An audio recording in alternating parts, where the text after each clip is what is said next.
फमन सकुलत मवाज़ीनुहु फ़उलाइका हुमुल मुफ़्लिहून। फमन तो पस जिसका, सकुलत भारी हुआ। अच्छा ये आयत आप गौर से सुने, मैं इसका ना मतलब आपसे पूछती हूँ।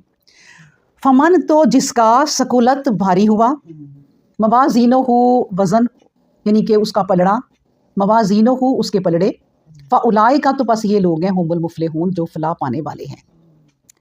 तो क्या मतलब है इसका कि अल्लाह ने कहा कि देखो, अब देखिए इतनी बड़ी बात अभी हमने पढ़ी ना सूर फूंके जाने की, और उसके बाद अल्लाह ने उसका हाल भी बता दिया।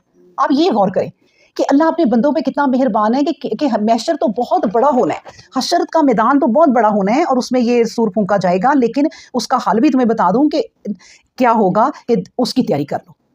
तैयारी भी बता दी साथ ही कि तुम्हारा एग्ज़ाम तो उस दिन बड़ा सख्त है, मैशर तो बहुत बड़ा होगा।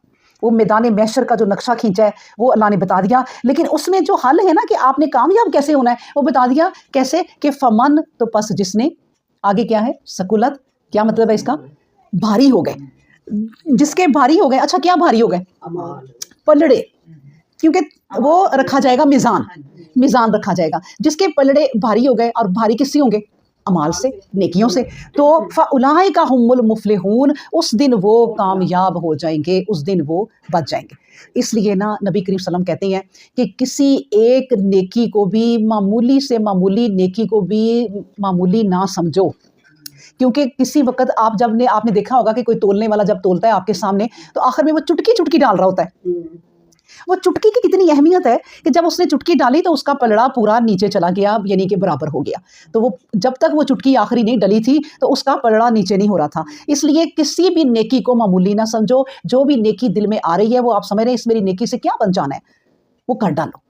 अल्लाह ताला उस वही शायद आखिरी तुम्हारी नेकी पलड़े में पड़नी हो तो तुम्हारा पलड़ा जो है वो नीचे हो जाए।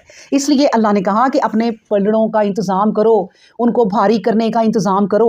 वो भारी जो है वो तुम्हारी दौलत से नहीं होने, तुम्हारे पैसे से नहीं होने, तुम्हारी शोहरत से नहीं होने, तुम्हारी दुनिया की तरक्की से नहीं होने, वो तुम्हारे अमाल से होने। और जब तुम इस दुनिया में वो अमाल नहीं करोगे तो पलड़े तुम्हारे भारी नहीं हो जाएंगे, हल्के रहेंगे।